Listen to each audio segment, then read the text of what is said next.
तेरी मेरी उसकी बातें एक सिलसिला है, कुछ भूली बिसरी यादों का, कुछ इस मौजूदा भागदौड़ की जिंदगी में घटने वाले ऐसे वाक्यों का जो या तो कभी हंसाते हैं, गुदगुदाते हैं या फिर कभी बरबस ही आंखें नम कर जाते हैं।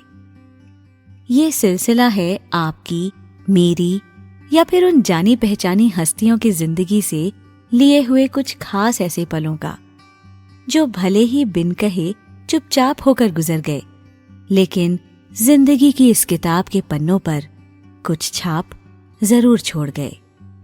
तो आइए सुनते हैं लेखक अनिल सक्सेना जी द्वारा लिखित हमारी अगली कहानी, जिसका शीर्षक है फेरीवाला। तो जनाब, वक्त यही रहा होगा, कोई सुबह के 7:30-8 बजे का। गली में फेरीवाला अपनी बुलंद आवाज में मानो अपनी मौजूदगी का सभी को एहसास करा रहा हो। हमारी श्रीमती जी ने कल ही हमें कुछ फल खरीदने के निर्देश दिए थे। निर्देशानुसार या यूं कहें कि भयवश हम फुर्ती से उस फेरीवाले की ओर दौड़ पड़े। पहुंचा तो क्या देखता हूँ कि वहाँ पहले से ही पड़ोस की श्रीमती शुक्ला क्रय विक्रय की गंभीर चर्चा में उस फेरीवाले से वार्तालाप कर रही थी। मसला हमेशा की तरह फलों के दामों को लेकर था। उस वार्ता के शब्दों पर अगर ध्यान ना दिया जाए और केवल यदि भाव भंगिमा, फेशियल एक्सप्रेशन तथा बॉडी लैंग्वेज पर ही फोकस किया जाए तो यूं प्रतीत हुआ कि जैसे टीवी पर दो प्रतिद्वंदियों के बीच कोई प्रचंड बहस चल रही हो। भाई, मुकाबला बराबर का था।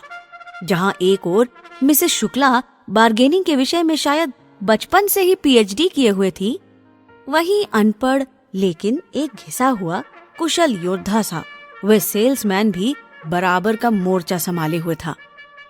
मिसेस शुक्ला की उस फेरी वाले से भिड़त शायद पहले भी कई बार हुई थी, इसलिए दोनों एक दूसरे के कौशल्य और चातुर्य से भली भांति परिचित दिख रहे थे। अब उन दोनों की उस परस्पर छिड़ी गहन वार्ता को निर्विघ्न चलने देने की नीयत से मैं तो सेफ डिस्टेंस पर अननोटिस्ड सा चुपचाप खड़ा रहा, परंतु मुझे ये अंदाजा हरगिज नहीं था कि वार्ता खिंचकर आगे कई राउंड्स तक चलने वाली है। नेगोशिएशन पहले बेहद सुखद और सेफ एनवायरनमेंट में शुरू हुई। तब केवल रेडी पर पड़े लगभग सभी फलों के दामों को पूछा गया। प्रत्येक फल के दाम बताए जाने पर विभिन्न प्रकार की प्रतिक्रिया व्यक्त की गई, मसलन नाना प्रकार के हैरानी, ट्रॉमा या शौक वाले फेशियल एक्सप्रेशंस। इसके अलावा हृदय विदारक भिन्न भिन्न प्रकार की विचित्र ध्वनियों का उच्चारण, जैसे एक लंबा सा ओ या हे भगवान, या फिर आसमान की ओर चेहरे पर ऐसे भाव लिए देखना मानो पूछा जा रहा हो कि हे परम पिता परमेश्वर, अब और क्या देखने को रह गया है। दरअसल ये सब क्रियाएं उस फेरी वाले को अनसेटल करने की, उसके फोकस और कंसंट्रेशन को भंग करने की मात्र एक स्ट्रैटेजी ही थी, और इन प्रतिक्रियाओं का प्रत्युत्तर फेरी वाले ने अभी नहीं दिया। मानो पुराने अनुभवों के आधार पर वो भली भांति ये जान चुका हो कि ये वक्त एनर्जी बचा के रखने का है।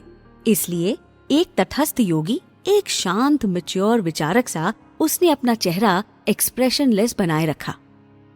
उधर अपनी पूर्व निर्धारित स्ट्रैटेजी के दूसरे चरण में मिसेस शुक्ला ने अपना फोकस समेटकर केवल 2 आइटम्स पर केंद्रित कर दिया, अंगूर व दशहरी आम। अब इन फलों के दाम को लेकर मिसेस शुक्ला द्वारा पहली स्टेज में थोड़ा अनुनय विनय की शैली प्रयोग में लाई गई, जिसे फिर उस फेरी वाले ने बहुत ही नपे तुले अंदाज में नत्कार दिया।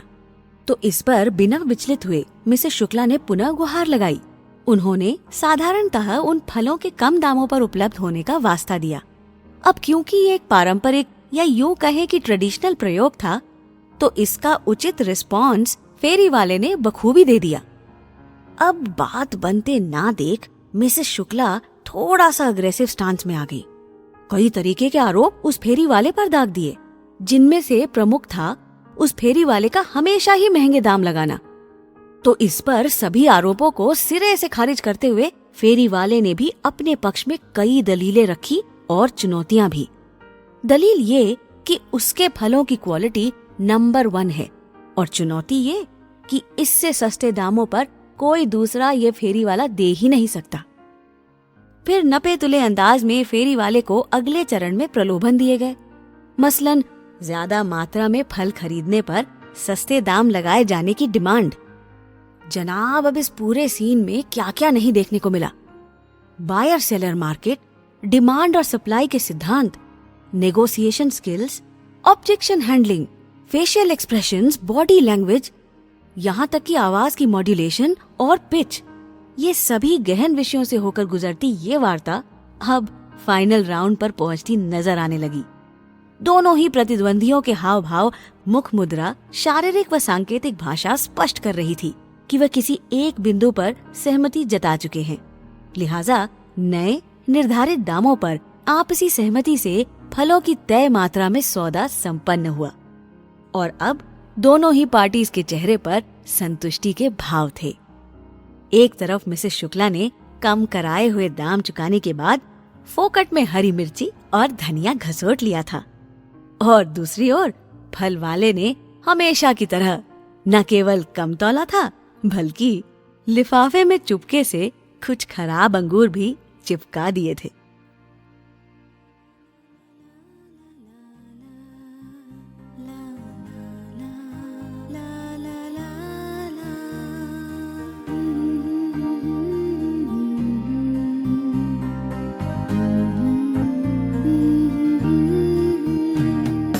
तेरी मेरी उसकी बातें कुछ भूली बिसरी यादें, तेरी मेरी उसकी बातें कुछ भूली बिसरी यादें,